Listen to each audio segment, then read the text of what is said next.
അമ്മിഞ്ഞ പാലിന്റെ മാധുര്യത്തെ കവി വർണ്ണിക്കുന്ന പോലെ സ്വന്തം മുലപ്പാൽ 163 തവണ മറ്റു കുഞ്ഞുങ്ങൾക്കായി നൽകിയ ഒരമ്മ കോഴിക്കോട് ബാലുശ്ശേരിയിലുണ്ട്. ബാലുശ്ശേരി സ്വദേശിയായ രശ്മിയാണ് കോഴിക്കോട് മെഡിക്കൽ കോളേജിൽ പ്രവർത്തിക്കുന്ന ഹ്യൂമൻ മിൽക്ക് ബാങ്കിലേക്ക് മുലപ്പാൽ ദാനം ചെയ്തത്. കോഴിക്കോട് നിന്നും ലിനറ്റ് വർഗീസ് തയ്യാറാക്കിയ റിപ്പോർട്ട് കാണാം. ഒരു കുഞ്ഞിനെ ഉദരത്തിൽ ചുമക്കുമ്പോൾ തന്നെ ഒരു സ്ത്രീയുടെ ഉള്ളിലെ അമ്മ ഉണരുന്നു. കുഞ്ഞിനെ മാറോട് ചേർത്ത് പാലൂട്ടുന്ന നിമിഷമാണ് ഏതൊരമ്മയുടെയും ജീവിതത്തിലെ ഏറ്റവും മനോഹരമായ നിമിഷം.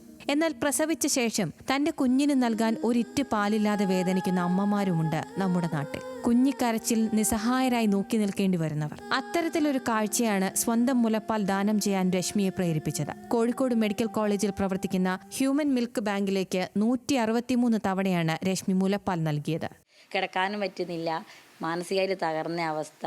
അപ്പോൾ ഞാൻ എന്നോട് ദിവസം പറയല്ലേ രയിച്ച് കിടക്കുന്നു, ഇന്ന് പോയിട്ടുണ്ടല്ലേ പാല് കൊടുത്തിട്ടുണ്ടല്ലേ പറഞ്ഞ് ഓരോരോ അമ്മയും വന്ന് പറയൂ. തിരിച്ച് പോരുമ്പോൾ ഞാൻ പറഞ്ഞു, ഞാൻ എത്ര പാല് വേണേന്ന് തരാം, എനിക്ക് പ്രശ്നമൊന്നുമില്ല, എനിക്ക് എൻ്റെ കുട്ടീനൊന്ന് ഉഷാറായിട്ട് കിട്ടിയാൽ മതി വാവേന. 2023 ഒക്ടോബറിലാണ് രശ്മി മെഡിക്കൽ കോളേജിൽ എത്തുന്നത്. ഒക്ടോബർ 17 പ്രസവം കഴിഞ്ഞ് കുഞ്ഞിന്റെ ഹൃദയസ്പന്ദനം കൂടി ICUവിലേക്ക് മാറ്റിയപ്പോൾ തളർന്നു പോയിടത്തു നിന്നും ഒട്ടേറെ കുഞ്ഞുങ്ങളുടെ വിശപ്പകറ്റിയ അമ്മയാകാൻ രശ്മിക്ക് അധികം ദിവസങ്ങൾ വേണ്ടി വന്നില്ല. ഭർത്താവ് ബിജേഷിന്റെ പിന്തുണയാണ് രശ്മിക്ക് കൂടുതൽ പ്രോത്സാഹനമായത്. സ്വതവേ ആടെ വന്നവരൊക്കെ പറയാ കൊടുക്കരുത് എന്ന് ഞാൻ നേരിട്ട് കണ്ടിട്ട് ഞാൻ അവിടെ ഇരിക്കുമ്പോൾ ഏട്ടൻ പക്ഷെ നമുക്ക് പോകാനായില്ലേ വാ പോരി എന്നും പറഞ്ഞ് എൻ്റെ റൂമിൽ നിന്ന് കൂട്ടി മോക്ക് പാല് കൊടുത്തു തുടങ്ങിയാൽ പിന്നെ ഏട്ടൻ നമ്മൾ പോവുകയല്ലേ എന്നും പറഞ്ഞിട്ട് ഏട്ടൻ തന്നെയാണ് കൊണ്ടുവച്ചാക്കി തരി രാത്രി ആയാലും. ഞാൻ പിന്നെ ഇതുപോലെ തന്നെ വലിയൊരു പ്രയാസം ഉള്ള സമയത്താണ് ഞങ്ങൾ കോളേജിൽ പോകുന്നത്. അപ്പോൾ ഒരു മാസം മുമ്പേ ആണ് ഇവിടെ ഡെലിവറി പറഞ്ഞ സമയത്തിനേക്കാട്ടും മുമ്പ്. അങ്ങനെ സമയത്താണ് കുഞ്ഞിനെ പക്ഷേ തന്നെ ഈ ICUവിലേക്ക് കൊണ്ടുപോയി, SNCയിലേക്ക് കൊണ്ടുപോയി. ആ സമയത്താണ് ഞാൻ ഇങ്ങനെ ഒരു മുലപ്പാൽ ബാങ്ക് എന്ന സാധനം നമുക്ക് തന്നെ ഒരു പെട്ടെന്ന് കാണാമല്ലോ, നമ്മൾ അങ്ങനെ ഒരു സംഭവത്തെ പറ്റി കേട്ടില്ലായിരുന്നു.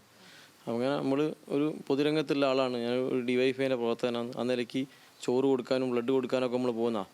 അപ്പോൾ അവിടെ പോയി ഇത് കണ്ടപ്പോൾ അതുപോലെ തന്നെ ഒരു മഹത്തായ ഒരു പദ്ധതിയായിരുന്നു മനസ്സിലാക്കി. മുലപ്പാൽ ലഭിക്കാത്ത നവജാത ശിശുക്കൾക്ക് മുലപ്പാൽ നൽകുന്നതിനായി കോഴിക്കോട് മെഡിക്കൽ കോളേജിൽ പ്രവർത്തിക്കുന്ന ഹ്യൂമൻ മിൽക്ക് ബാങ്ക് ഒട്ടേറെ കുഞ്ഞുങ്ങൾക്കാണ് ആശ്വാസമാകുന്നത്. താൻ നൽകിയ പാലൊന്നും ഒരിടത്തും തികയില്ല എന്നറിയാം, എങ്കിലും ഒരു കുഞ്ഞിന് ഒരു നേരത്തെ ആശ്വാസമാകുമെങ്കിൽ അതെല്ലാ അമ്മമാരും ചെയ്യണമെന്നാണ് രശ്മി പറയുന്നത്. Lynette Varghese, news Malayalam, Kozhikode.